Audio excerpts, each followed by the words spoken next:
So, game 5, Nuggets, Suns, and yeah, we're here, Michael Porter Jr. makes its splash early on here, as the Nuggets got off to a great start in this first quarter where the Suns were just deflated offensively, they couldn't create anything, and MPJ with another one, he had four splashes in the first quarter, and the Nuggets were off to a perfect start. As you can see, Kevin Durant was 1 of 7. They were moving the ball so well, and Bruce Brown at home, one of the best 6 men in the league, knocking it down from downtown. And yeah, despite all of that, then they went on a really bad drought. Here's a turnover by Jokić, and another fast break, which the Suns have loved to do, and here's KD tipping it back in and making it a 3-point game.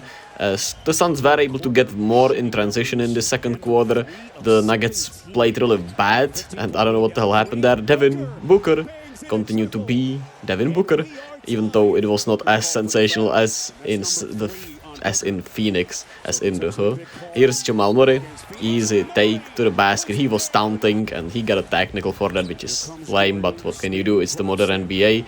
Jokić, another easy layup and one. The guy is just...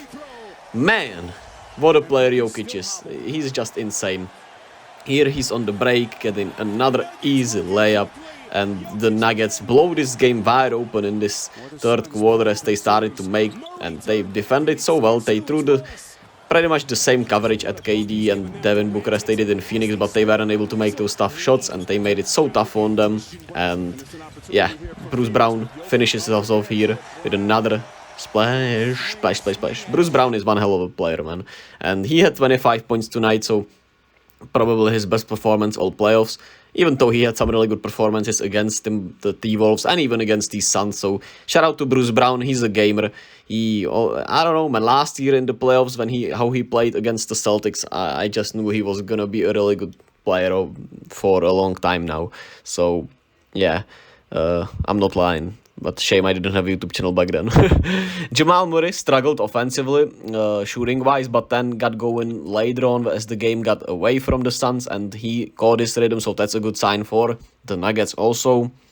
Jokić, 29, 13 rebounds, 12 assists, just incredible performance. Most triple-doubles by a center in the playoffs, I'm pretty sure, in his career. Just, the guy is just phenomenal, man. Whether it's those push shots, whether it's those fadeaways, whether it's from the three-point line, whether it's just his passing, how he navigates offenses, what he sees, the pick and rolls with Jamal Murray. He just does it all, man, and he does it so well. It's so fun to watch him just operate offense and even on defense, because he has been getting much better, and he's proven it really well against these Suns, because the hedging is great, whether he's coming out more on top on these pick and rolls, whether he's dropping a little bit less, switching a little bit.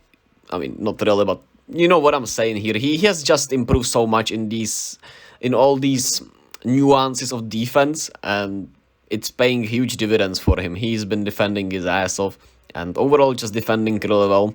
It's just, the guy is probably the best player in the league in my opinion, man. The offense is just unprecedented, and the defense has gotten better. So, and of course, it's all even about the people around him, right? The people around him enable him to be this good. And you could see it in Phoenix that the communication wasn't as great because, you know, reasons, I guess. On the road, it's not as easy. And at home, the communication is much better. They know when to switch, when to hedge, when Jokić needs to come out. The communication is much better here at home, it feels like.